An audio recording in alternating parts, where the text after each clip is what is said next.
နေ့တိုင်း contact တွေစဉ်းစားရတာပြီးရင် Facebook မှာတစ်ခါ Telegram မှာတစ်လက်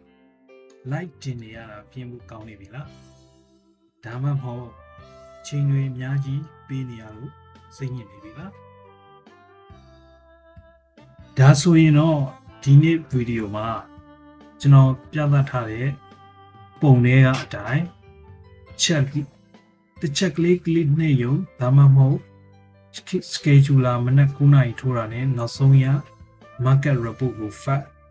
AI နဲ့ content လမ်းစာတွေကို generate လုပ်ပြီး social media ပေါ်မှာ auto တင်ပေးမယ် fully automated workflow တစ်ခုကြောင့်လို့သိစိတ်တန်းစီပြီးရှင်းပြပေးသွားမှာဖြစ်ပါတယ်။ကဲကျွန်တော်တို့ရဲ့ automated system ကဘယ်လိုလုပ်လို့လဲဆိုတော့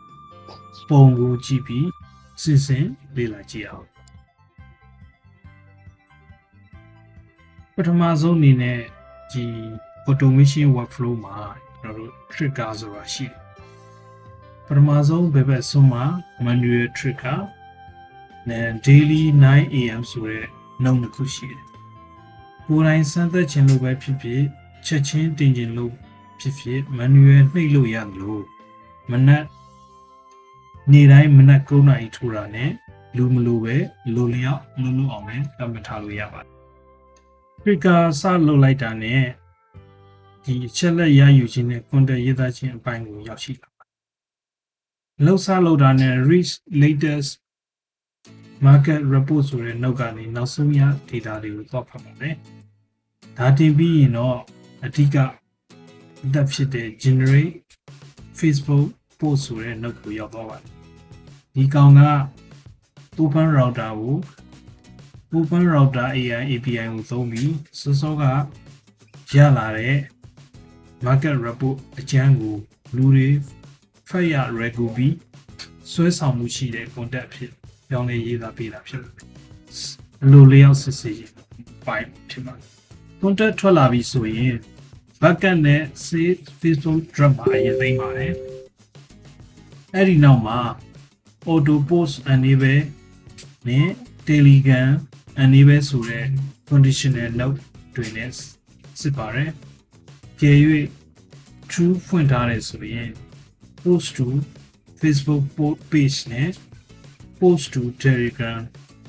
note တွေကတစ်ဆင့်သက်ဆိုင်ရာ social media platform ပေါ်မှာတပြိုင်နက် post တင်ပေးသွားမှာဖြစ်ပါတယ်နောက်ဆုံးမှာတော့အောင်မြင်စွာတင်ပြီးတဲ့ post result ကို Facebook post result မှာမှတ်တမ်းအဖြစ်သိစေပေးထားတာမို့လို့ system error ရှိမရှိကိုလည်း ready စစ်ဆေးလို့ရပါတယ်။နောက်ဒီမှာတော့ကျွန်တော်က VPN ခက်ခဲကြောင့်ဒီ Facebook post enable ကိုတော့ disable လုပ်ထားပြီးတော့ Telegram post ဆိုတော့ enable လုပ်ထားပြီးဖြစ်ပါတယ်။ကျွန်တော်တို့ပုံမှာကြည့်တာအောင်နောက်ဆုံးမှာတော့ကျွန်တော်တို့အောင်မြင်စွာတင်ပြီးသွားတဲ့ result ကို save to Telegram result မှာမှတ်တမ်းဖြစ်သိမ်းထားပြီး system error မရှိဘူးလည်းတွေ့နိုင်ပါတယ်။အခုကျွန်တော် manual နှိပ်လိုက်တဲ့အခါမှာ post က automatic Telegram မှာပေါ်ပြီးတော့ post လုပ်တာပေါ့။ဒီ workflow ရဲ့အဓိကကျေးဇူးကအတိုင်းစေးပြီးပါပဲ။ဒီအိမ်ယာကမနှုတ်သေးသေးဒါမှမဟုတ်တခြားအရေးကြီးတဲ့အလုပ်တွေလုပ်နေတဲ့အချိန်မှာတော့တင်းရဲ့ social media စာမျက်နှာတွေမှာ content တွေကပုံမှန်တက်နေမှာဖြစ်ပါတယ်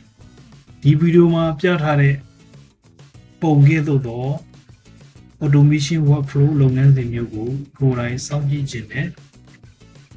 တခြားဘာ API တွေလိုမလဲဆိုတာသိချင်ရင်တော့အောက်က comment မှာ automation လို့ရေးပေးခဲ့ပါဦး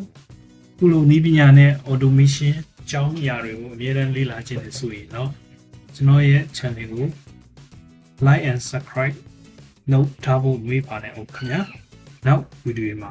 ပြန်တွေ့ကြမယ်